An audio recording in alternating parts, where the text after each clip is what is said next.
مفتی طارق مسعود special.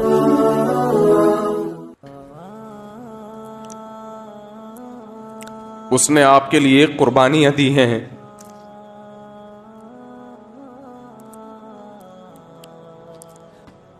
اتنا میٹھا کلام ہونا چاہیے۔ کس سے بات کرتے ہوئے؟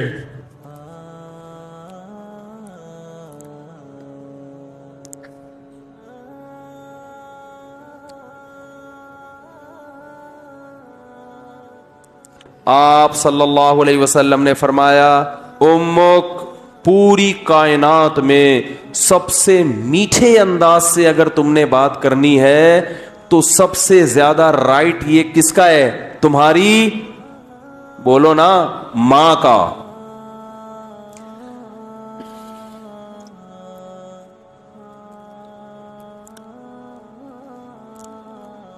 صحابی نے عرض کیا، یا رسول اللہ،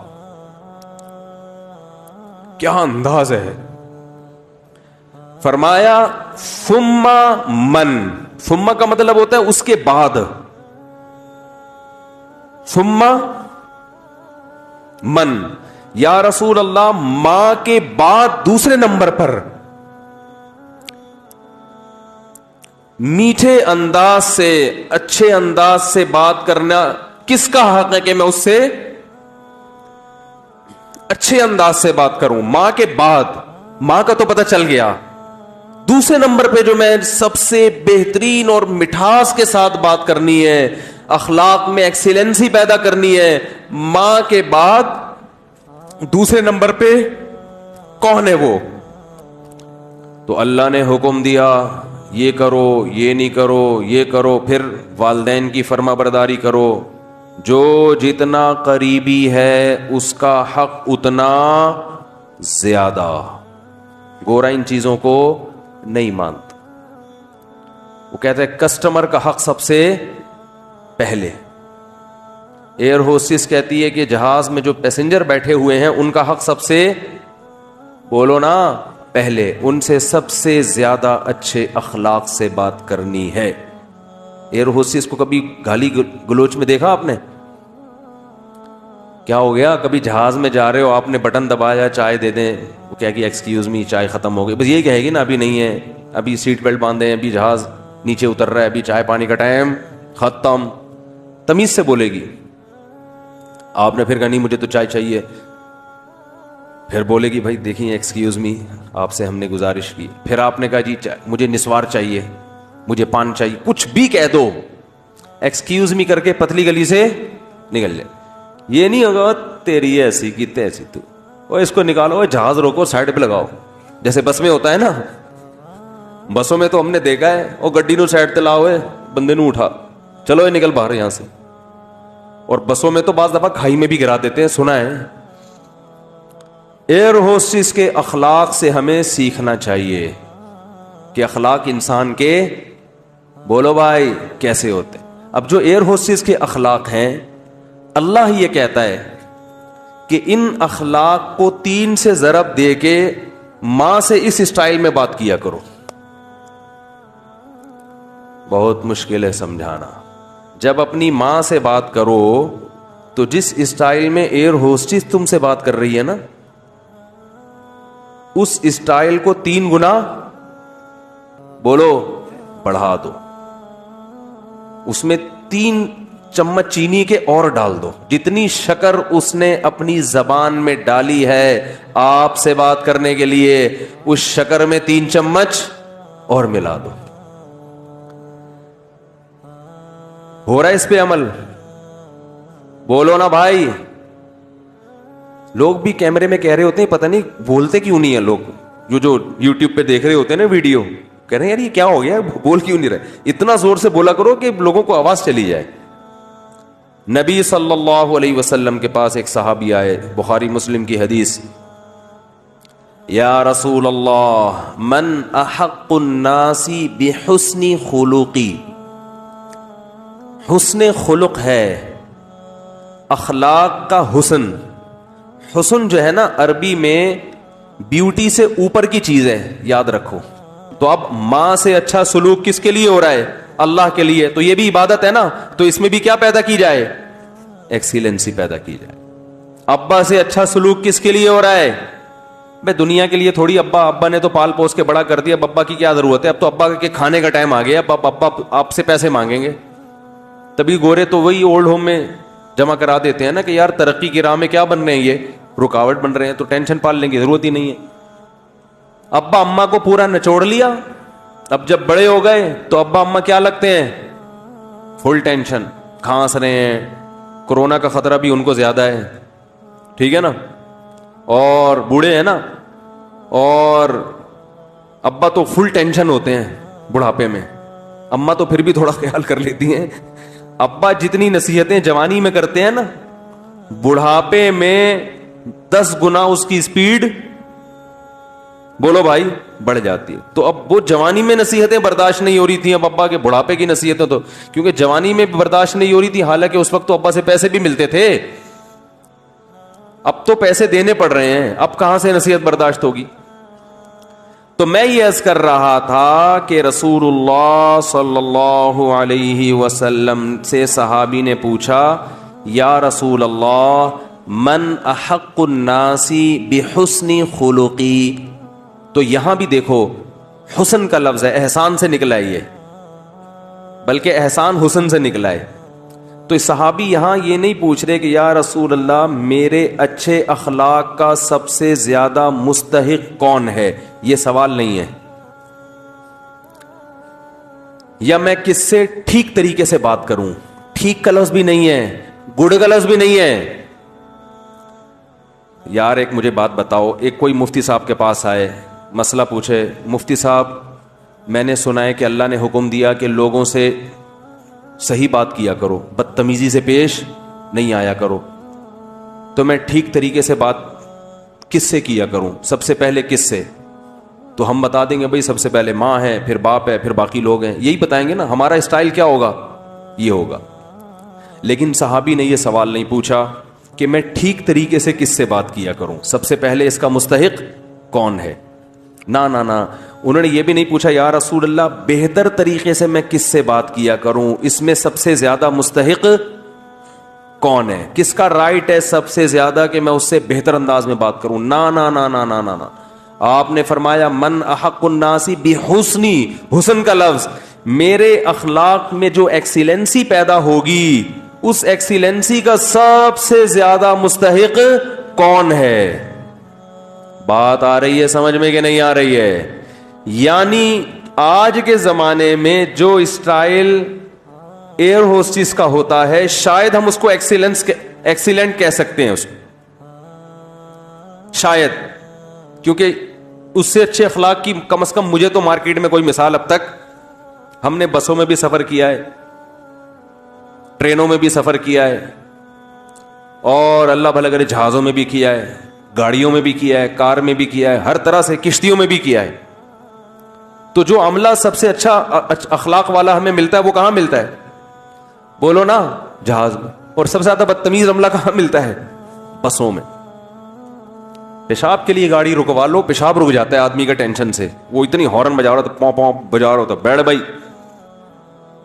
نماز کے لیے رکوا لو, سب ایک جیسے نہیں ہوتے. نماز کے لیے بعض دفعہ روکنا مشکل ہو جاتا ہے, نماز ہی نہیں پڑھنے دے رہے ہوتے, تو پھر اپنی عزت اسی میں ہے کہ آپ ڈرائیور سے تمیز سے بات کریں. W11 میں سفر کرو, کنڈکٹر کو دیکھا ایکسکیوز می پلیز تھوڑا سا کرایہ دے دیں آپ, کبھی دیکھا آپ نے کنڈکٹر کو W11 میں؟ ہے بھائی, گھسیڑتا رہے گا بندے.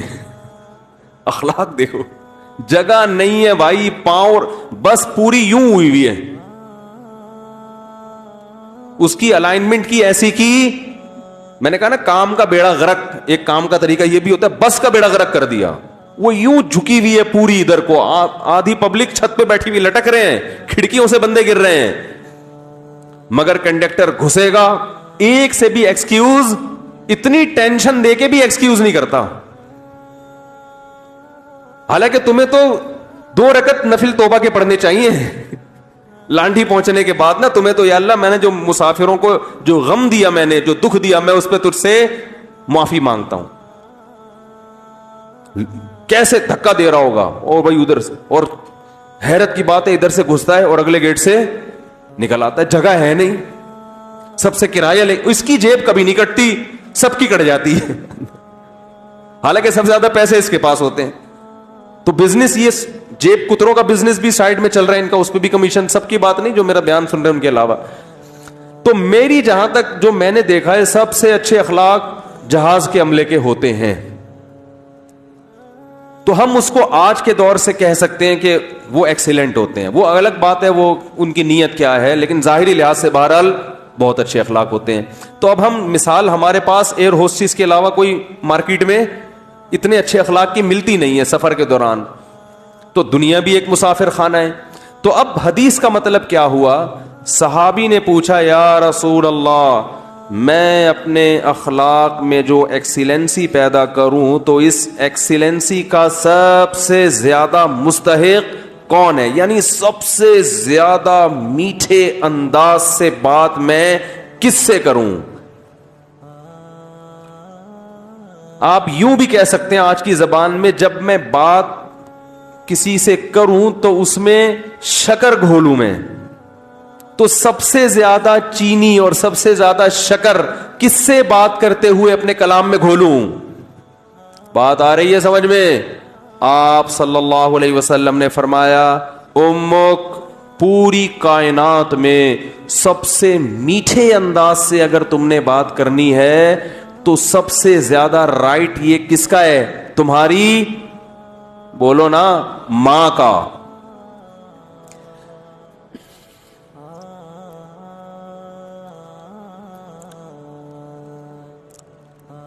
صحابی نے عرض کیا یا رسول اللہ, کیا انداز ہے.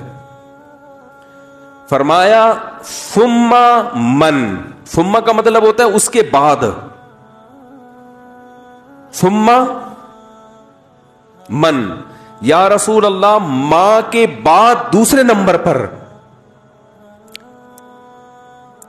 میٹھے انداز سے, اچھے انداز سے بات کرنا کس کا حق ہے کہ میں اس سے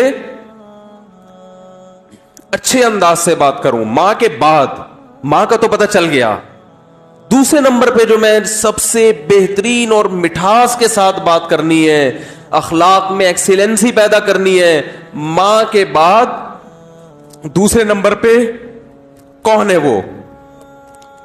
تو آپ صلی اللہ علیہ وسلم نے کیا جواب دیا, فرمایا امک, ماں کے بعد دوسرا نمبر بھی کس کا ہے, بولو بھائی. کیا عجیب انداز ہے. حالانکہ یہ عام عرف کے مطابق جواب سوال کے مطابق, بولو بھائی, نہیں ہے. مجھ سے اگر کوئی پوچھے کہ سب سے بڑا حق کس کا, میں کہوں ماں کا. وہ کہ اس کے بعد کس کا, تو میں کہوں ماں کا. وہ کہے گا میں اس کے بعد کا پوچھ رہا ہوں, اس کا تھوڑی پوچھ رہا ہوں. تو یہ سرسری نگاہ سے دیکھا جائے تو یہ بلاغت والا کلام نہیں ہے, یہ غلط کلام ہے اگر سرسری نگاہ سے دیکھا جائے. کیونکہ ہم پوچھ رہے ہیں کہ اس کے بعد, ماں تو پتہ چل گیا, ماں کے بعد اس کے علاوہ بتائیں آپ. لیکن نبی دوبارہ کس کا نام لے رہے ہیں. یہ سرسری نظر میں یہ کلام بلیغ نہیں ہے, لیکن حقیقت میں یہ بلاغت کے اعلی معیار پہ پہنچا ہوا کلام ہے. کیونکہ بات کو دل میں اتارنے کا اس سے بہتر طریقہ نہیں ہو سکتا تھا کہ ماں کے بعد دوسرا نمبر بھی کس کا ہے, ماں کا. اس کا مطلب کیا ہے کہ ماں کے بعد اگر تم یہ سمجھتے ہو کہ کسی سے بہت ہی میٹھے انداز میں بات کرنی ہے تو یہ حق دوبارہ ماں کو دے دو. دوبارہ کس کو دے دو؟ صحابی نے پھر پوچھا یا رسول اللہ ثم من. دیکھو صحابی کا انداز بھی کیا ہے, وہ چونکہ ان کو یہ تھا کہ مجھے ماں کے علاوہ اب چاہیے کہ کون ہے, اور نبی نے دوبارہ کس کا نام لے لیا, ماں کا. لہذا صحابی نے پھر اپنے سوال کو ریپیٹ کیا, کیونکہ وہ یہ سمجھتے تھے کہ مجھے میرے سوال کا جواب نہیں ملا. تو انہوں نے تیسری دفعہ پوچھا یا رسول اللہ ثم من، یا رسول اللہ تیسرے نمبر پہ کون ہے؟ تو آپ صلی اللہ علیہ وسلم نے فرمایا امک. تیسرے پہ بھی کون ہے؟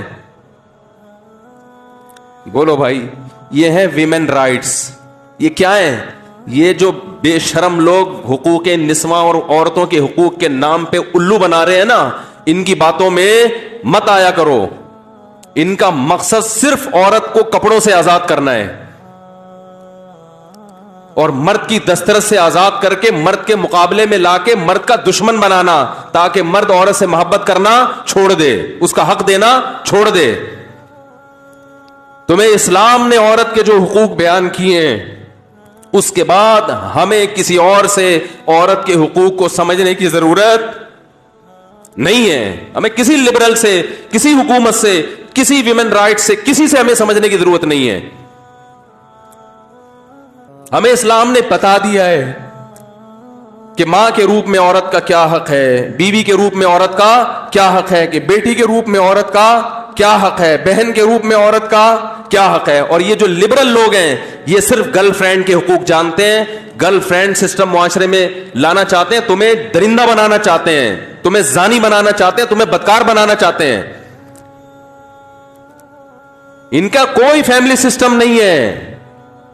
جو قوم نکاح کی قائل نہ ہو ان کے ہاں ماں بہن بیٹیاں ہوتی ہیں. ماں بہن بیٹی، بھابھی چچی خالہ ممانی مامی پھپھی، یہ رشتے تو شادی بیاہ کے نتیجے میں وجود میں آتے ہیں. اولاد ہوتی ہے تو یہ رشتے وجود میں آتے ہیں. پھر ان رشتوں کا پاس رکھنے کا حکم دیا گیا ہے. جن قوموں میں ہر رشتے ہی نہیں ہے تم ان سے سیکھ رہے ہو کہ عورت کے حقوق ہمیں بتاؤ. تو آپ صلی اللہ علیہ وسلم نے کیا فرمایا؟ تیسرے نمبر پہ کس کا حق ہے؟ بولو بھائی. ماں کا. پھر صحابی نے پوچھا ثم من.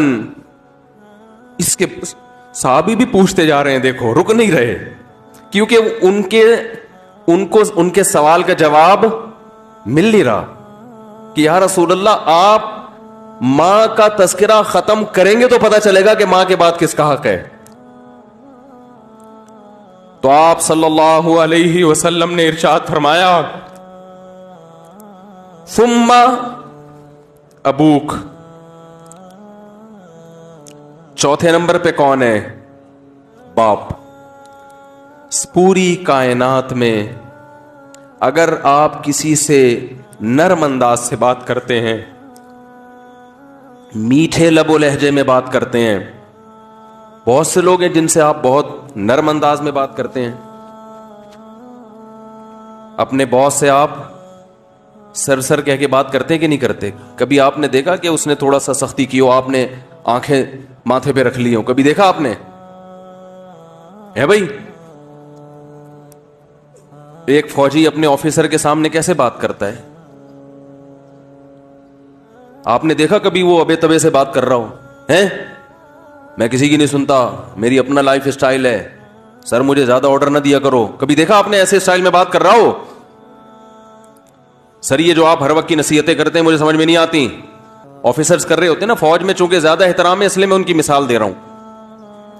ایک بریگیڈیئر آیا اور ایک عام فوجی کو سمجھا رہا ہے کہ یہ کیا کرو یہ کیا کرو. وہ جواب میں کبھی دیکھا کہ سر یہ زیادہ نصیحتیں مجھے اچھی، بولو نا سر مجھے نہیں اچھی لگتی زیادہ ہر وقت کی نصیحتیں. حالانکہ وہ آفیسر اس کو تنخواہ نہیں دے رہا، تنخواہ اس کو گورنمنٹ دے رہی ہے. اس آفیسر کے اس پر احسانات نہیں ہے، صرف ایک ڈسپلن کو برقرار رکھنے کے لیے آرڈر دیا ہے کہ تمیز سے بات کرو.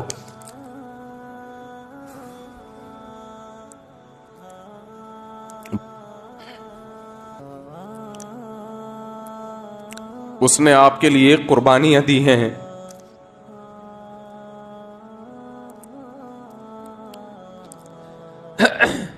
وہ آپ کے لیے لوگوں سے لڑا ہے. لڑتے ہیں کہ نہیں لڑتے؟ بھائی میرے بیٹے کو گالی دی کیوں تو نے، وہ یہ چاہتا ہے کہ آپ اس سے بھی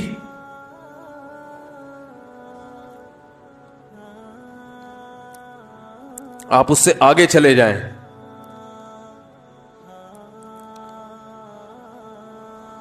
آپ کی ماں نے جو آپ کو بچپن میں محبت سے پالا عزت کے ساتھ, تو ماں کو یہ شیلٹر کس نے دیا ہے بھائی؟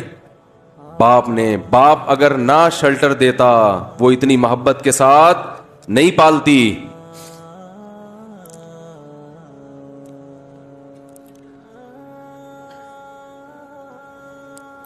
یہ ٹاپک مجھے چینج کرنا پڑے گا, میری میٹر جو ہے نا شارٹ ہو جاتا ہے, بولا نہیں جاتا اس ٹاپک پر.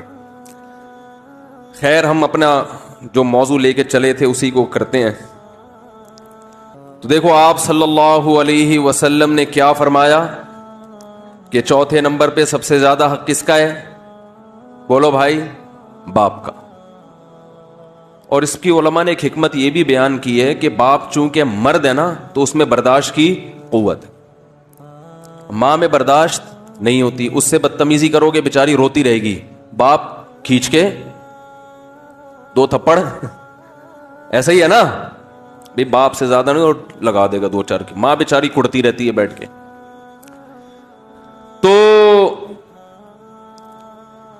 تو میں مثال دیتا ہوں کہ ایئر ہوسٹس سے اخلاق سیکھا کرو. جس اسٹائل میں ایئر ہوسٹس آپ سے بات کر رہی ہے, تو جب ماں سے بات کرو نا تو اس اسٹائل میں 3 چمچ چینی, 3 چمچ حدیث میں 3 گنا ہے نا, تو جتنی چینی آپ اپنے باس سے بات کرتے ہوئے اپنے کلام میں ملاتے ہو, اپنی ماں سے بات کرتے ہوئے 2 چمچ اس میں اضافی ڈال لیا کرو, تو ٹوٹل کتنے ہو جائیں گے؟ 3 چمچ ہو جائیں گے. اتنا میٹھا کلام ہونا چاہیے کس سے بات کرتے ہوئے؟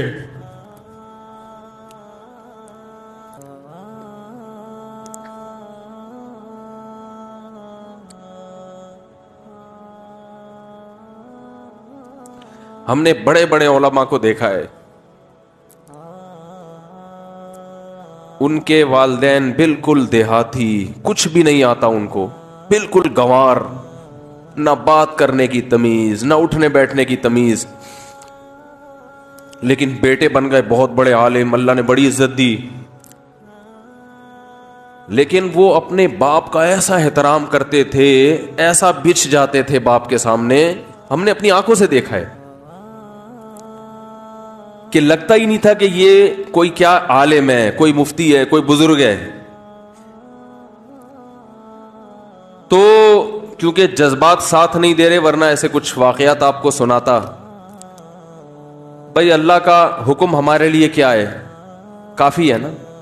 تو بات کہاں سے چلی تھی کہاں کو چلی گئی, وقت بھی پورا ہو گیا ہے. میں اسی پہ بات کو سمیٹتا ہوں جلدی سے. آپ چندہ مندہ کرنا ہے جلدی سے کر لیں. ہو گیا؟ ہوگا نا, تو جلدی سے کر لیں. شادیوں کی بات ہی ٹھیک ہے بھائی, یہ ماں باپ کے حقوق کی بات نہ کیا کرو. وہ شادیوں والی بات کیا ہے, وہ ٹھیک ہے نا, وہ مزہ بھی آتا ہے اس میں. ٹھیک. تو بات کیا چل رہی تھی, دوبارہ سے اسی ٹاپک پر آتا ہوں. میں نے عرض کر رہا تھا کہ اللہ اس کے رسول صلی اللہ علیہ وسلم نے جو احکام دیے, تو دنیا داروں کو اس سے کوئی غرض نہیں ہے کہ یہ کرو یہ نہ کرو, ان کو اس سے کوئی غرض نہیں ہے. لیکن جو آخرت پر ایمان رکھتا ہے, تبھی دیکھو بہت سی حدیثوں میں آتا ہے کہ جو اللہ اس کے رسول اور آخرت پر ایمان رکھتا ہے اسے چاہیے کہ یہ کرے. تو اس میں اللہ کے نبی نے پہلے بتا دیا کہ جن کا آخرت پر ایمان نہیں ہے ان کو یہ باتیں سمجھ میں نہیں آئیں گی, ان کو یہ باتیں نہیں سمجھ میں آئیں گی. تو ان باتوں پر عمل کرنے کے لیے جو میں نے آیت اصل میں پڑھی ہے, جس پر میں نے بیان کرنا تھا, یہ بیان کا رخ ہی کہیں چینج ہو گیا سارا. عمل کرنے کے لیے انسان کو موٹیویشن چاہیے. تو اللہ نے کیا فرمایا, جو آیتیں میں نے قرآن مجید کی پڑھی ہیں اس میں اللہ نے فرمایا کہ اپنے دل میں اللہ کی محبت پیدا کر لو. دیکھو اللہ پر دلائل کے ذریعے ایمان لانا الگ بات ہے, اور دل میں اس کی محبت پیدا کرنا یہ بالکل الگ چیز ہے. تو جیسے نماز کا حکم دیا گیا, زکوٰۃ کا حکم دیا گیا, والدین سے حسن سلوک کا حکم دیا گیا, صدقہ خیرات کا حکم دیا گیا, اسی طرح اللہ نے ہمیں یہ حکم دیا ہے کہ اپنے دل میں میری محبت پیدا کرو. یہ کس کا حکم ہے؟ اللہ کا. تو آج جو دل ہے نا وہ اللہ کی محبت سے خالی ہے. جب محبت سے دل خالی ہوتا ہے تو اطاعت ایسے ہوتی ہے جیسے گن پوائنٹ پہ کوئی آپ سے کوئی کام کروا رہا ہو. دیکھو اپنا بزنس اور دوسرے کے بزنس میں فرق ہوتا ہے نا. اپنی دکان پہ آپ بیٹھے ہو, گٹکے کی بھی ہوگی, کیسی فکر لگی رہے گی نا ہر وقت. اور کوئی کرائے پہ آپ کو بٹھا کے چلا گیا کہ میرا شو روم ہے گاڑیوں کا, تجھے 1 لاکھ تنخواہ دوں گا, تو پھر دیکھو کیا کر آدھا دن سونے میں لگاتا ہے کہ نہیں لگاتا؟ کیونکہ انسان کو اپنے بزنس سے محبت ہوتی ہے, دوسرے بزنس سے محبت نہیں ہوتی. اپنا بزنس گول گپے کا بھی ہوگا تو کہاں سے کہاں پہنچا دے گا, دوسرے کا بزنس اگر تنخواہ پہ بٹھاؤ گے تو بیڑا ایکسیلنسی تو دور کی بات. ہمارے ایک دوست ہیں سیالکوٹ میں, بڑا بزنس ہے ان کا, تو میں نے وہاں دیکھا کہ ان کی فیکٹری میں, مجھے شوق ہے چیزیں دیکھنے کا کیا بنتا ہے فیکٹری میں, اس لیے نہیں کہ میرا کوئی فیکٹری لگانے کا پروگرام ہے, ویسے ہی. تو وہ دیکھا کہ وہ گلوز بن رہے ہیں ان کی فیکٹری میں نا, ایکسپورٹ ہونے کے لیے. سیالکوٹ میں کھیلوں کا سامان بہت بنتا ہے, تو اتنا محنت سے مزدور کام, وہ ملازم کام کر رہے ہیں. ایک سی رہا ہے, ایک کٹنگ کر کے کاٹ رہا ہے, اور سارے دل جمی سے لگے ہوئے ہیں. میں نے کہا یار پہلے کسی فیکٹری میں نے ملازم دیکھے ہیں اتنی تمیز سے اور اتنی دل جمی سے کام کر رہے ہیں. ورنہ سیٹ اگر فیکٹری کا دورہ کرے تو ٹھٹے مار مار کے اٹھاتا ہے نا, اوے تو کیوں سو رہا ہے یہاں پہ, کہتا ہے نا کہ نہیں کہتا. تو وہاں دیکھا سارے لگے ہوئے. تو انہوں نے کہا ان کو ہم نے دہاڑی پہ نہیں رکھا, ان کو ہم نے دہاڑی پہ نہیں رکھا, ان کو ہم نے کہا جتنے اتنے گلوز پہ ان کو پیسے ملتے ہیں. تو اب ان کا یہ بزنس میں شرکت ہو گئی نا. اب ان کو پتا ہے بھائی جتنا کام زیادہ کروں گا اتنے نوٹ زیادہ چھاپوں گا, اس لیے ان کو سیٹ کا آنا بھی برداشت نہیں ہوگا. یار یہ کام کا ٹائم ہے سیٹ صاحب, آپ بلا وجہ آ کے تنگ کر رہے ہو ہمیں, یہی ہوگا کہ نہیں ہوگا؟ ہم کام کر رہے ہیں, ادھر آسٹریلیا سے وہ آیا ہوا ہے, ڈیمانڈ آئی ہوئی ہے, وہ گلوز منگوا رہے ہیں اور آپ ہمیں تنگ کر رہے ہو, بولے چلو. تو یہ کنڈیشن ہوگی. تو اب چونکہ اپنا کام بن چکا ہے نا بھائی, تو جب اللہ سے انسان کو محبت ہوتی ہے تو اللہ کے کام بھی اپنے لگتے ہیں. نماز بھی کیا لگتی ہے؟ اپنی. زکات بھی اپنی. پھر مزہ آتا ہے ان کاموں میں. ابھی جو ہم نماز پڑھ رہے ہیں نا یہ گن پوائنٹ پہ, تھوڑا بہت قبر کا عذاب کا ڈر ہے, یار مرنا بھی ہے, کورونا سے نہ مر جائے, پتہ نہیں. اتفاق سے اگر قبر میں سانپ نکل آیا, اتفاق سے اگر وہ باتیں فضائل اعمال میں جو لکھی ہوئی صحیح نکلی تو ہمارا کیا بنے گا؟ چلو جمعہ تو پڑھ لو جا کے. تو پھر کیسے آ رہے ہوتے ہیں آپ دیکھو, فجر میں کیا حال ہوتا ہے, ظہر میں کیا حال ہوتا ہے, عصر میں. آپ صلی اللہ علیہ وسلم نے فرمایا جو نماز میں پہلی صف میں ہوگا قیامت کے دن جب اللہ کا دربار لگے گا وہاں بھی پہلی صف میں ہوگا وہ. تو جتنا سست نماز میں ہوگا اتنا پیچھے آخرت میں اللہ کے دربار میں. اللہ کہے گا یہ مجھے دنیا میں بغیر دیکھے سب سے پہلے آ کے بیٹھتے تھے, آج جب میں نظر آ رہا ہوں تو آج اب میری مرضی سے یہ آگے آئیں گے, کل یہ اپنی مرضی سے آگے آتے تھے. تو میرے بھائی ایکسیلنسی پیدا کیسے ہوگی؟ جب اللہ کی محبت پیدا کی جائے. اور محبت کیسے پیدا ہوگی؟ ذکر کی کثرت. سمجھتے ہیں کہ نہیں سمجھتے؟ بار بار اللہ کا تذکرہ. پھر یہ ٹاپک بہت لمبا ہے, وقت بھی پورا ہو گیا. اللہ تعالی ہم سب کو